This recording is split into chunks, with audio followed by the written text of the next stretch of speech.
قال رسول الله صلى الله عليه وسلم ركعة الفجر خير من الدنيا وما فيها. Rasululloh sallallohu alayhi vasallam dedilar: ikki rakat bomdod namozining sunnati dunyo va undagi barcha narsadan yaxshidir.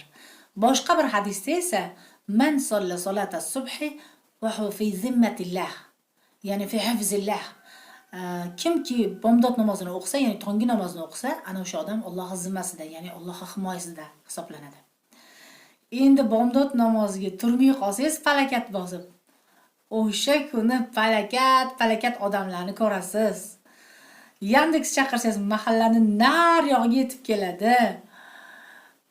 Jahl qilib avtobusga chiqib ketadigan bo'lsangiz, avtobus buzilib qoladi. Xullas, kuningiz rasvo o'tadi. Bitta menda shunaqami yoki sizlarda ham shunaqami? Shuning uchun biz uyimizda har kunimiz bomdod namozi bilan boshlanadi. O'g'limni ham kichkina paytida uyg'otardim. Endi birinchi sinfga borgan payt edi.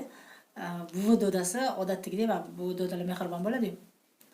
Qo'y bola hali kichkina, buni bolaligini qilsin deyishardi-da. Keyin shunda men aytardim.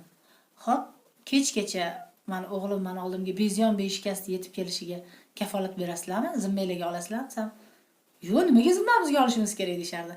Shunda men aytardim. Bo'lmasam, bomdod namozini o'qisin-da, bizning zimmamizdan chiqib Allohning zimmasiga o'tib olsin. Undan keyin u maktabga boradimi, Amerikaga boradimi, armiyaga boradimi, menga farqi yo'q derdim. Xullas kalom shunaqa boshlanardi bomdodimiz. Yo hozir ancha o'rganib qoldi. Mana 7-sinfga o'tyapti inshaalloh. Xullas kalom, yoshligingda o'qi namoz, qariguncha ko'nikarsan. Qariganda o'qisang, ko'nikkuncha ko'milarsan.